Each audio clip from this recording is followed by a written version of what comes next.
રામ રામ ખેડૂત મિત્રો, નમસ્કાર. મારું નામ છે હિતેશ પટેલિયા અને આપણી યુટ્યુબ ચેનલ છે ખેતી કા સાગર તળાજામાં આપ સૌ ખેડૂત મિત્રોનું હાર્દિક સ્વાગત છે. હવે આપણે બાજરીનો પાક કર્યો છે અને બાજરીમાં બધી પ્રકારના નિંદામણો થઈ ગયા છે. પટ્ટી પાનવાળા અને ગોળ પાનવાળા બંને પ્રકારના નિંદામણો થઈ ગયા છે. તાત્કાલિક ધોરણે એને દૂર કરવા પડશે, નકર છૂટાછેડા લેવા પડશે. જો આવું તમારે ન કરવું હોય તો તમારે બાજરીનો પાક ઉગ્યા પછી 20-25 દિવસનો થાય ત્યારે જે દવાની હું તમને અહીંથી ભલામણ કરું છું તમારા નજીકના વિસ્તારમાં મળી રહે. નકર તમે મને ફોન કરજો 94-28-63-19-11 નંબર ઉપર. બરાબર છે.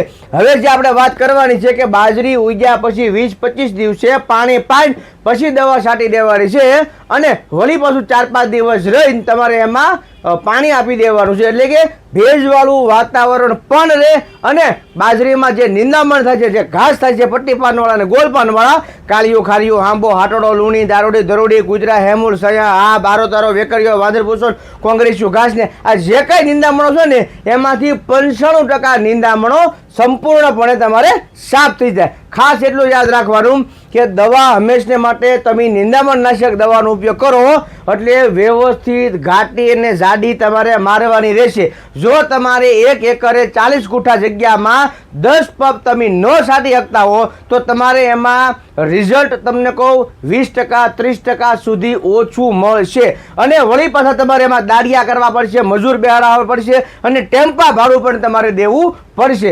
જો તમારે આ ન કરવું હોય તો વ્યવસ્થિત ઘાટી અને જાડી દવા છાંટી દેવાની. તમારે છાંટવાની હોય તોય તમારે વિચાર કરી લેવાનો, ભાગ્યાને દેવાની હોય તોય વિચાર કરી લેવાનો અને તમારે જો મજૂર બોલાવવાના હોય પંપ વળીએ તો પણ તમારે પહેલાં નક્કી જ કરી લેવાનું કે આપણે વ્યવસ્થિત દવા છાંટવાની છે, જેથી કરીને બીજી વખત આપણે એ નિંદામણ કાઢવા માટે, ઘાસ કાઢવા માટે, ખચરું કાઢવા માટે થઈને દાડિયા દેવા ન પડે, મજૂર બોલાવવા ન પડે અને એક જ ખર્ચાની માલિપા હારવાર તમારે કામ થઈ જાય. બરાબર છે. હવે જો વાત કરીએ આપણે તો એનો ઉપયોગ કેવી રીતે કરવા છે તો ભાઈ 1 એકરની જ એની દવા આવે છે. બરાબર. જેમ કે આ આવે છે અદામા કંપનીનું તમને કહું હેસ્ટાર અને એક આવે છે ગોદરેજ કંપનીનું જીકાડા. બરોબર છે. આ બંને કંપનીમાંથી તમે ગમે એક લઈ શકો છો. હવે વાત કરીએ તો કેવી રીતે ઉપયોગ કરવાનો છે તો આપણે એક ડોલ લઈ લેવાની છે. બરોબર.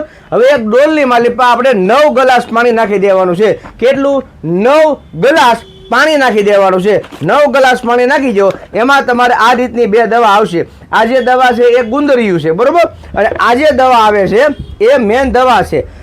આ 57.5 ml મેન દવા છે જે પટ્ટી પાનવાળું નિંદામણ બાળ છે. એ તમે જે 9 ગ્લાસ એક ડોલમાં પાણી નાખ્યું છે એની ભેગું તમારે આ ડબલી તોડી નાખીને હલબલાવી નાખવાનું, ડખડખાવી નાખવાની છે. એ થઈ જાય પછી તમારે આ 200 ગ્રામનું ગુંદરિયું છે એ નાખીને ડખડખાવી નાખવાનું છે. એ બધું હલી જાય, 2 દવા હરખી મિક્સ થઈ જાય પછી તમારે લેવાનું છે એટ્રાજીન. જેમ કે આ ગોદરેજ કંપનીનું આવે છે, જેમ કે આ ધાનુકા કંપનીનું આવે છે. બરોબર. એવી જ રીતે અદામા કંપનીનું પણ આવે છે, બાયર કંપનીનું આવે છે, પીઆઈ કંપનીનું પણ આવે છે. એ તમે કોઈ પણ લઈ શકો છો. હવે એ તમારે જે તમે 10 પંપનો ડોયો બનાવ્યો છે, 10 પંપનું જે આપણે ઘોળવું બનાવ્યું છે એની અંદર તમારે 500 ગ્રામ લેખે તમારે આપી દેવાનું છે. કેટલું? 500 ગ્રામ તમારે એમાં આપી દેવાનું છે. આ જે બાળ છે ગોળ પાનવાળું નિંદામણ બાળ છે.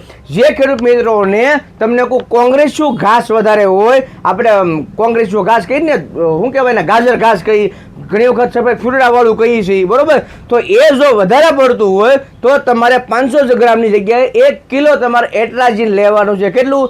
500 ગ્રામની જગ્યાએ 1 કિલો તમારે લેવાનું છે. ગોળ પાનવાળું નિંદામણ જો બેગ વધારે પડતું મોટું થઈ ગયું હોય તો 500 ગ્રામની જગ્યાએ તમારે 1 કિલો એટ્રાજીન લેવાનું છે. નકર તમારે 500 ગ્રામે થઈ રહેશે. હવે આ જે તમે 10 પંપનું ઘોળવું બનાવ્યું છે એ 10 પંપના ઘોળવાની માલિપા ડોળું પાણી લેવાનું નથી, જરાય ડોળું પાણી લેવાનું નથી. હરખું હલાવી નાખવાનું છે. પછી 1 પંપમાં 1 ગ્લાસ, 1 પંપમાં 1 ગ્લાસ, 1 પંપમાં 1 ગ્લાસ, 1 એકર એટલે 40 ગુઠા જગ્યા, 2.5 વીઘા જગ્યાની માલિપા 10 પંપ તમારે કચાવીને વ્યવસ્થિત રીતે છાંટી દેવાના છે. એટલે પટ્ટી પાનવાળું ને ગોળ પાનવાળું જે કાંઈ નિંદામણ છે એ 90% નિંદામણ તમારે સંપૂર્ણપણે ના સાફ થઈ જશે.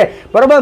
ખાસ એટલું યાદ રાખજો કે અમુક ટકા આપણી જમીન આધાર રાખે છે, અમુક ટકા આપણા અમુક પાકની માલિપા ખડ તમને કોઈ નકટા ઉગે છે કે અમુક દવા નાખે, ડબલ દવા નાખે તો બળતા નથી, અને અમુક ટકા પાણીનો પીએચ વધઘટનો હોય છે, તો અમુક ટકા રિઝલ્ટ પણ 5% એવી રીતે કેવરાવતું હોય છે. પરંતુ આપણે યાદ રાખવાનું છે કે 90% 95% નિંદામણ બળી જાય તો 5% 10% ને તો આપણે આમતું તમને કોઈ હાલતા જઈને પાણી વાળતા જઈને ખેંચતા જાય, બરોબર છે. એટલા માટે આપણે એટલું યાદ રાખવાનું છે કે આ એક પ્રકારનો આપણો દાળિયો છે, મજૂર છે, ભાગ્યો છે, હાથી છે, બરાબર. અને એ ના જ્યાં ન પોગી શકતો હોય ના તમને કહું આપણે કોઈ પણ પાકમાં નિંદામણ માટે પોગી વળીએ છીએ. એટલા માટે કે આપણે જે ખેતી કા સાગર યુટ્યુબ ચેનલ છે એ પ્રખ્યાત છે, એનું મેન કારણ એ છે કે લગભગ આપણે હરેક પાકની માલિપા નિંદામણ નાશક દવા માટે ઊભા હોય, શું કહેવાય કે હાથ ઊંચો કરેલો જ હોય આપણો કે બહાર નાના બાજુ અમે અહીં બેઠા છીએ તમતાર, બરાબર.